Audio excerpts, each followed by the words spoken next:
Hari itu, hari yang biasa saja, seolah mengalir tanpa ada yang istimewa. Matahari bersinar hangat di atas atap rumah kecil kami, dan suara tawa Budi, anakku yang berusia 5 tahun, mengisi udara dengan ceria. Namun di balik kebahagiaan yang tampak, ada bara yang membara dalam hatiku. Sesuatu terasa tidak beres, dan aku tidak bisa mengabaikannya. Aku mengamati Arif, suamiku, yang sedang sibuk dengan ponselnya di ruang tamu. Dia selalu terlihat asyik dengan pekerjaan, menjawab pesan-pesan yang entah dari siapa. Senyumnya yang biasa menghiasi wajahnya kini ampak pudar, dan aku merasa seperti ada dinding tak terlihat yang mulai memisahkan kami. Saat itu, pikiranku melayang kepada pesan-pesan misterius yang kutemukan di ponselnya seminggu yang lalu. Pesan-pesan yang seharusnya tidak ada di sana. Pesan-pesan yang seolah mengonfirmasi firasatku. "Sayang, mau Budi makan siang di luar?" tanyaku. Berusaha menciptakan suasana yang hangat meskipun hatiku bergetar. Aku berharap dengan itu, Arif dapat merasakan perhatianku. Namun alih-alih menjawab, dia hanya mengangguk sambil menatap layar ponselnya. Seolah ada dunia lain yang lebih menarik di sana. Aku berusaha menahan air mata yang hampir tumpah. Kenapa harus seperti ini? Kenapa cinta yang kami bangun bertahun-tahun terasa seperti sebuah ilusi? Saat menyiapkan makan siang, pikiranku terus berputar. Aku teringat dengan Dina, sahabatku yang selalu ada untukku. Dia adalah tempatku bercerita, tempatku mencurahkan segala rasa sakit dan kebingungan. Sebagian dari diriku ingin memberitahunya tentang kecurigaanku, tetapi ada bagian yang menahan. Apakah aku akan dihakimi? Atau lebih buruk, apakah dia akan berpihak pada Arif? Ketika aku sedang sibuk menata makanan di meja, Budi datang mendekat. "Ibu, kenapa wajah ibu sedih?" tanya anakku polos. Matanya yang cerah menatapku dengan penuh keingintahuan. Hatiku hancur melihatnya. Aku tidak ingin anakku merasakan beban ini. Jadi ku tepuk kepalanya lembut. "Ibu tidak apa-apa sayang, ibu cuma sedikit lelah." Setelah makan siang, aku memutuskan untuk menghubungi Dina. Dia selalu bisa membuatku merasa lebih baik, memberi pandangan segar tentang hidup. Segera saja, suara hangatnya terdengar di ujung telepon. "Rina, ada yang mengganggu pikiranmu ya? Ceritakan padaku." Aku menghela napas, berusaha merangkai kata-kata. "Dina, aku merasa ada yang tidak beres dengan Arif. Sepertinya dia menyimpan sesuatu dariku." "Rina, kamu tahu aku selalu ada untukmu. Apa ada yang bisa aku bantu?" jawabnya. Nada suaranya serasa menenangkan. Aku menceritakan segalanya, dari pesan-pesan di ponselnya hingga perubahan sikapnya yang mencolok. Dina mendengarkan dengan seksama, tanpa menghakimi. Namun ketika aku mendengar dia terdiam, rasa lega itu segera sirna. Ada sesuatu yang tidak bisa dia katakan, dan aku bisa merasakannya. Ketika malam tiba, aku melihat Arif duduk di sofa, terbenam dalam layar ponselnya lagi. Hatiku bergetar dengan kegelapan yang mengintai. Aku tahu dia selingkuh, tapi rahasia yang mengindikasikan kesetiaannya adalah hal yang lebih menyakitkan.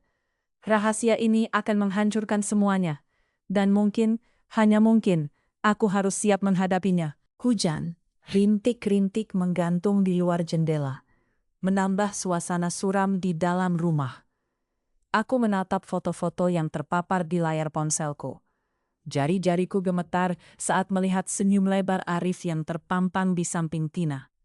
Dia terlihat begitu bahagia, begitu bebas. Dan aku di sini terkurung dalam kesedihan yang tak terperikan. Berjuang untuk memahami apa yang telah terjadi pada cintaku. Rasa sakit ini seolah merobek-robek hatiku. Namun di saat yang sama, aku berusaha keras untuk tetap tegar demi Budi. Setiap tawa dan senyumnya adalah pengingat bahwa aku harus kuat. Tidak peduli seberapa berat beban ini. Dia tidak seharusnya menjadi korban dari semua ini. Aku menghembuskan napas dalam-dalam, mencoba menenangkan diri. "Kamu bisa lakukan ini, Rina," kataku pada bayananku di cermin. Dina, sahabatku, sudah mulai curiga. Dia melihatku semakin pendiam dan jarang tersenyum. Malam ini, setelah aku menunjukkan kepadanya foto-foto itu, Dia menyuruhku untuk berbicara langsung dengan Arif. Kamu harus bertanya padanya, Rina. Jangan biarkan dia terus menyimpan rahasia ini. Kamu layak mendapatkan jawaban, katanya dengan nada tegas yang biasanya jarang dia gunakan. Tapi bagaimana bisa aku menghadapinya? Dada ini sudah terlalu berat oleh kesedihan. Aku hanya bisa membayangkan ekspresi wajahnya saat aku menanyakannya. Apakah dia akan merasa bersalah? Atau sebaliknya, dia akan merasa tertekan karena terjebak dalam kebohongan yang dia ciptakan. Di tengah keraguan itu, aku mengingat kembali hari-hari kita. Dulu, saat kami tertawa bersama, merencanakan masa depan, dan bercita-cita tentang Budi. Semua itu terasa seperti kenangan indah yang kini larut dalam bayang-bayang pengkhianatan. Malam itu aku berbaring di ranjang sambil menatap langit-langit, mencoba mencari jawaban atas pertanyaanku. Namun satu hal yang jelas, aku tidak bisa terus hidup dalam kebohongan. Seketika, aku teringat akan sebuah rahasia yang kutemukan beberapa bulan lalu. Sebuah pesan di ponsel Arif yang kuintip tanpa sengaja. Pesan yang sangat manis.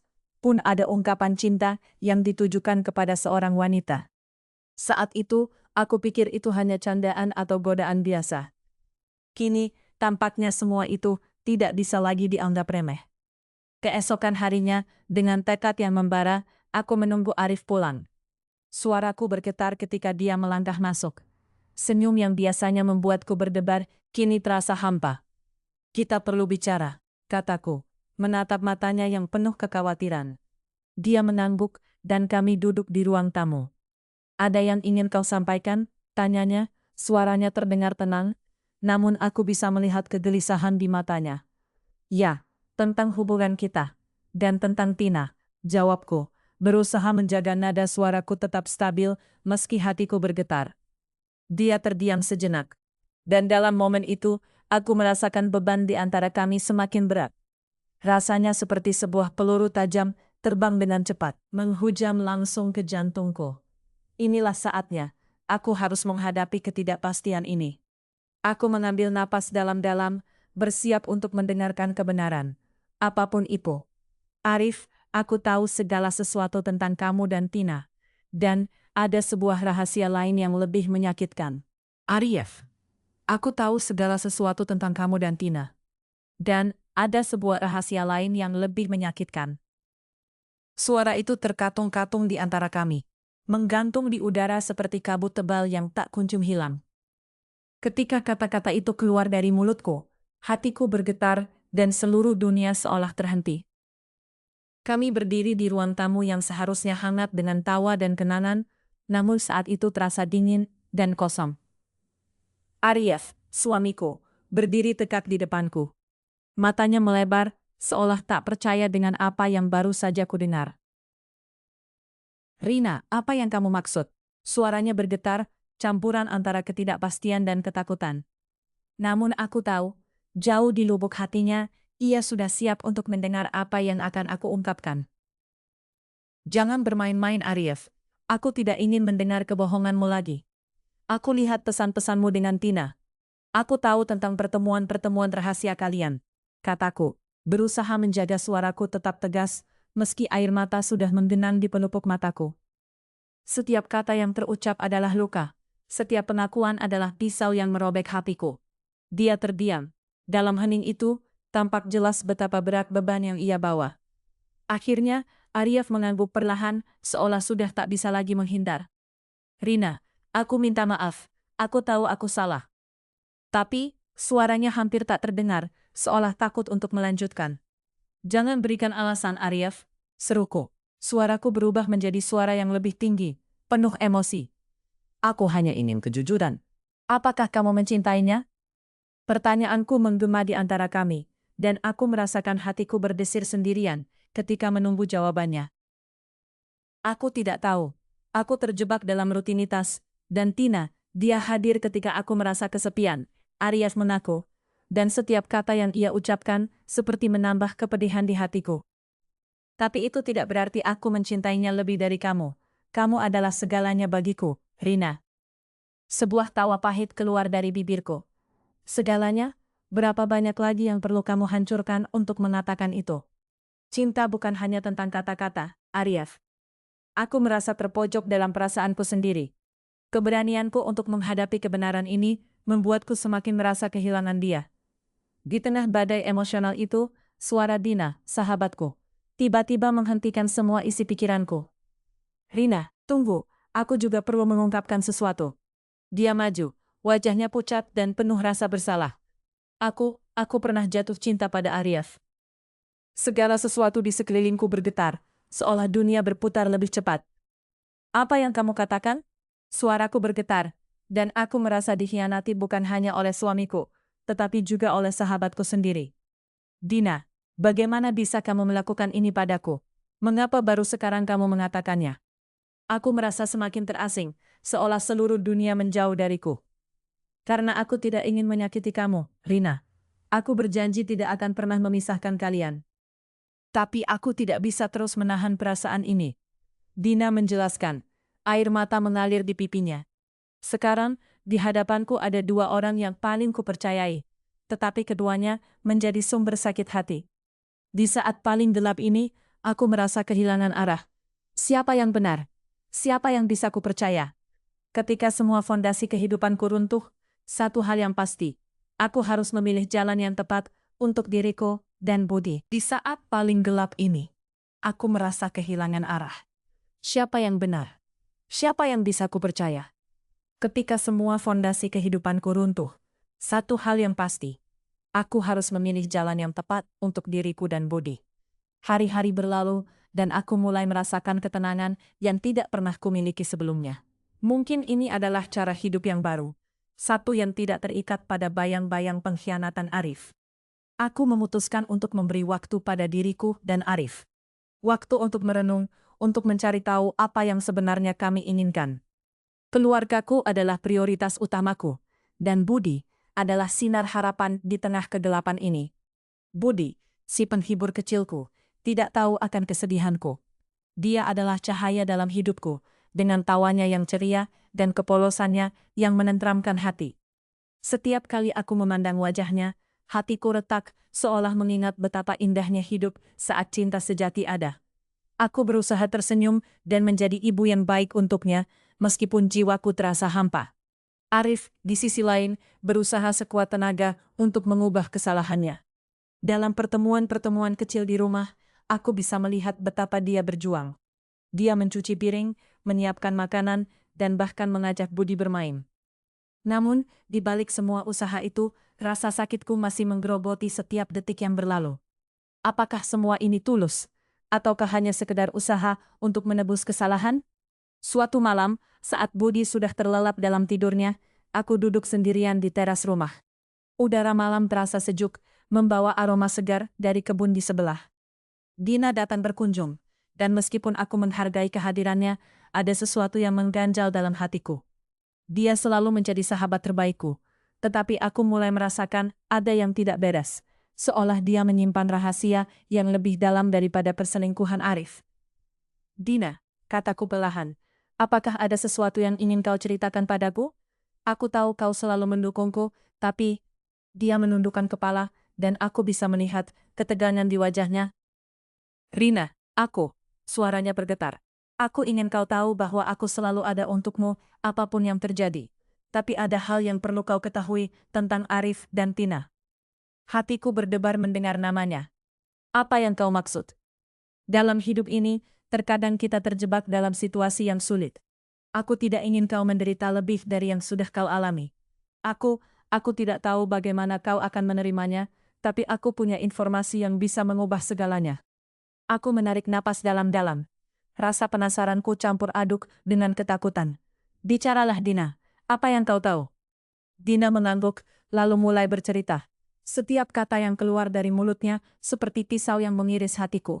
Dia mengungkapkan bahwa Tina bukan hanya seorang penggoda. Dia memiliki rencana untuk memisahkan kami. Dia tahu betul bagaimana memanfaatkan kelemahan Arif. Informasi itu mengguncang fondasi yang mulai kubangun. Satu sisi hatiku ingin membela Arif, sementara sisi lain mendesak untuk melindungi diriku dan Budi. Saat itu, aku menyadari satu hal yang penting. Hidupku tidak bisa terus didasarkan pada rasa sakit dan kekecewaan. Sekarang, aku berdiri di persimpangan jalan. Di satu sisi, mungkin ada kesempatan untuk memaafkan dan memulai kembali. Di sisi lain, mungkin sudah saatnya aku melepaskan segalanya dan berfokus pada diriku dan budi. Keputusan itu ada di tanganku, dan aku harus memilih dengan bijak. Di sisi lain, mungkin sudah saatnya aku melepaskan segalanya dan berfokus pada diriku dan budi. Keputusan itu ada di tanganku, dan aku harus memilih dengan bijak.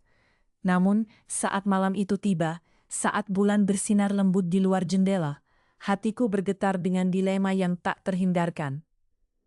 Arif berlutut di hadapanku, matanya penuh harapan, sementara Budi yang masih kecil tertidur lelap di kamar sebelah. Suara detakan jantungku bergema di dalam dada, seolah menuntut jawaban. "Rina, aku tahu aku telah mengecewakanmu," katanya. Suaranya bergetar. "Tapi aku berjanji, aku akan memperbaiki semuanya. Aku akan menjadi suami dan ayah yang kamu butuhkan." Rasa sakit itu kembali menggerogoti hatiku, tetapi aku juga merasakan kerinduan akan masa-masa indah yang telah kami lalui. Aku mengingat tawanya, senyum yang pernah membuatku jatuh cinta padanya. Ini adalah lelaki yang sama, meski kehadiran Tina merusak segalanya. "Apa kamu benar-benar bisa mengubah dirimu, Arif?" tanyaku. Suaraku juga bergetar. "Apa kamu bisa melepaskan semua yang telah kau lakukan?" Arif mengangguk, penuh tekad. "Aku akan melakukannya, Rina. Aku mencintaimu dan Budi lebih dari apapun. Aku tidak ingin kehilangan kalian. Sebagai ibu yang berjuang demi masa depan anakku, hatiku merindukan keutuhan keluarga. Mungkin inilah saatnya untuk memberi kesempatan kedua." "Baiklah," ujarku pelan. "Tapi ada syaratnya. Kita harus mulai dari awal. Kejujuran adalah kuncinya. Tanpa itu tidak ada yang bisa kita bangun." Dia mengangguk, matanya berbinar. "Kami sepakat untuk membangun kembali kepercayaan yang telah hancur, meskipun aku tahu jalannya tidak akan mudah. Kami perlu waktu dan usaha untuk merawat luka yang dalam ini." Di sisi lain, hubungan aku dan Dina semakin merenggang. Dia selalu ada ketika aku membutuhkan dukungan, tetapi ada sesuatu yang mengganjal. Ketika aku menanyakannya, dia hanya tersenyum dan berusaha menutupi rahasianya. "Rina, semua orang memiliki masa lalu," katanya dengan nada menenangkan. "Yang terpenting adalah bagaimana kita melanjutkan hidup." Tapi, sepertinya Dina menyimpan sesuatu. Aku merasa terjebak di antara rasa percaya dan keraguan. Apakah persahabatan kami akan bertahan di tengah semua ini? Hari ulang tahun Budi tiba dengan penuh sukacita. Arif dan aku bekerja sama untuk mempersiapkan pesta kecil di rumah. Senyuman Budi ketika melihat balon-balon dan kue ulang tahun mengingatkan kami pada arti keluarga. Momen itu seakan menjadi pengingat bahwa cinta bisa mengalahkan kepedihan. Saat kami bernyanyi dan meniup lilin, aku merasakan kehangatan yang telah lama hilang. Arif menggenggam tanganku, dan dalam sekejap, aku merasakan keinginan untuk memaafkan, meskipun bayang-bayang masa lalu masih membayangi. Budi tertawa ceria, tanpa tahu beban yang kami pikul. Ketika malam tiba dan kami duduk bersama di ruang tamu, Arif menatapku. "Terima kasih telah memberi kesempatan kedua," katanya. Suara lembut penuh harapan. "Aku tidak akan mengecewakanmu lagi." Aku hanya bisa tersenyum, meski hatiku masih penuh keraguan. Tetapi, untuk pertama kalinya dalam waktu yang lama, aku merasakan secercah harapan. Mungkin inilah awal baru bagi kami. Mungkin cinta yang tulus bisa menyembuhkan semua luka. Dan mungkin persahabatan yang kuat bisa melewati badai. Perlahan, aku mulai yakin bahwa kami bisa menjalani hidup ini bersama.